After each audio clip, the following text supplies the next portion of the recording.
Money Vikings, welcome back to the show. Thank you for joining me. Money Viking G here. I got a really good one for you today. I want to go through 7 money things, money lessons I wish I had known sooner. And I think these will really help you, especially if you're in your 20s, 30s, even early 40s. And again, a lot of this knowledge is in Wealth, the Money Viking Way. I'll put a link below if you're interested. This book is quite the treasure trove of ways to build wealth today in the middle class, so check that out. But I want to go through these today, and I'm going to be pretty quick about it, so I won't waste your time. But let's go very quickly into the 7 things that I look back on, and these are 7 money regrets. Now, I did do a lot of things right, so overall, quite happy with some of the things I was able to do right. But as we all know, a wealth journey, a true wealth journey, a journey of life is not a success-only journey.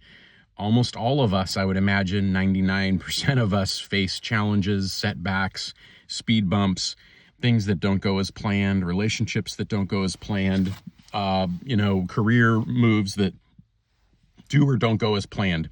One thing is to have faith in the serendipity of things. I do think that through good habits and through having a moral compass and basically just getting up and showing up and trying every day, that a lot of good things can happen for you. But we all know that there are unforeseen things that happen in life and that we just cannot explain. And we have to find some comfort with that. So let me get into it now. Number 1 of money regrets is staying aggressive. I did build strategic portfolios from the beginning many years ago, but looking back, in a lot of ways, it would have been just fine if I just stayed in the aggressive S&P 500 ETF index fund world and let that ride over the years. Now, what happens is that we get distracted by the news. We get distracted by business news. We get distracted by investing noise. We get distracted by fear. There's a lot of that comes and goes every week, actually, because remember, the media circus, I kind of talk about this in my book, is meant to sell advertising. It's not fully meant to inform. There could be some element of information in there, but the primary goal of media is not your best interest. It's selling attention so that they can sell advertising and make money. So you just have to be cautious of that. And I've got that, as a tactic in my book in terms of your true wealth, your personal wealth and investing journey. So staying aggressive.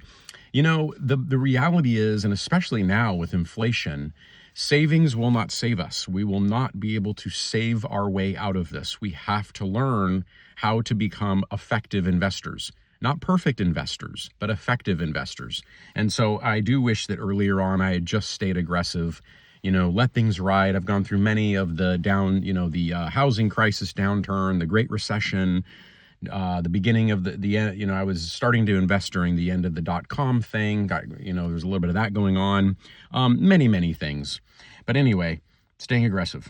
Number 2, be careful who you marry. I'm quite fortunate that I married well, but that was on the second try.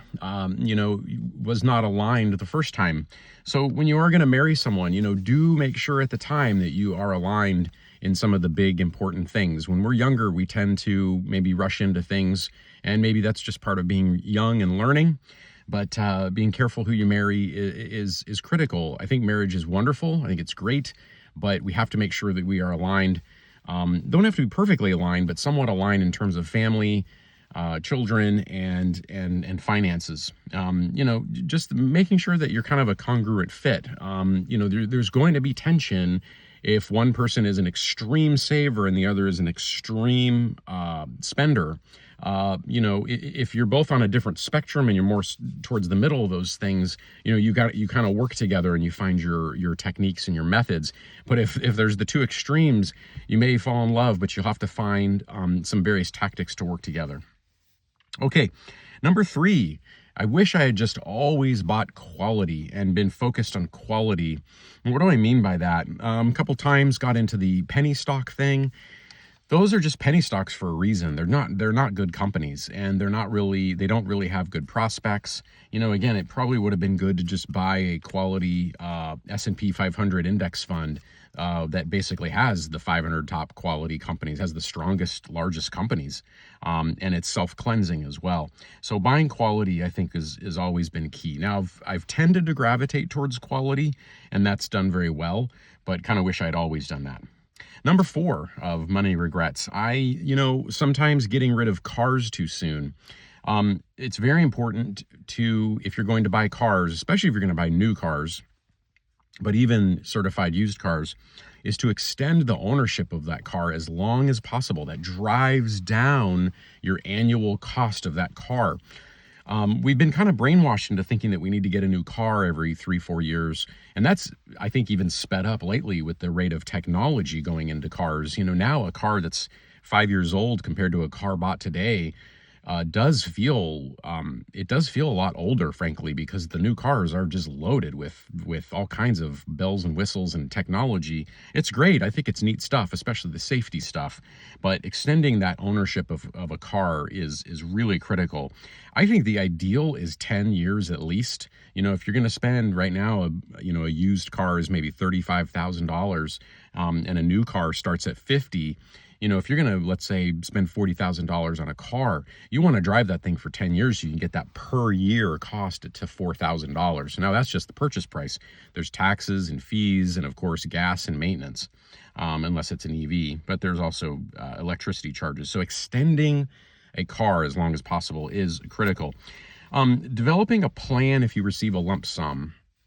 I've seen this happen before. So if you receive, maybe an inheritance, if you receive a bonus at work, or you've come into some winnings or whatever, you've come into a lump sum of money, first of all, you have to remember that a lot of times that initial money is not all there. It's going to be taxed, especially if it's a bonus. But if you do get a lump sum, developing a plan for it. So actually writing down your priorities and developing a plan, because even a lump sum, you'd be surprised how fast it could go. And you have to ask yourself, would you like some of that to keep growing? And so, one strategy I've always tried to do is, if I come into something like that, is, right away take half of it and say to yourself, okay, half is going into investments forever. It's being locked up. I'll spend the other half on some other priorities. Maybe it's paying down some debt. Maybe it is paying off a car loan. Maybe it is a trip that I've always wanted to go on, or whatever. And number 6, I wish I had always been aggressive about organization and education. So what I mean by organization is really keeping good files on everything from your taxes to your insurance to your career. You got to keep these records.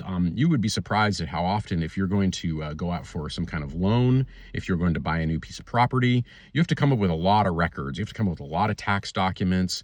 You have to come up with a lot of things, and you really want to have those records easily available. So I would say electronically having it organized, and the physical files you keep, having those organized. And that includes things like your trust documents and all that. You want to have all that stuff buttoned up and tidy and quite organized. And I would revisit it every once in a while and kind of reassess if it's well organized or not. But have a place for all that. It does end up being important when you least expect it. The other part of that was education. And I don't mean formal education. I mean self-education. Things like Money Vikings, things like our book. I've learned so much from books like this. And, I talked the other day, I've got it right here. I've got my Rick Edelman Extraordinary Wealth book. I've got our book, The Wealth of Money Viking Way. Having these types of books is just really invaluable and absolutely helps us build wealth. Okay, the 7th one is very interesting, and it has to do with a life of true wealth.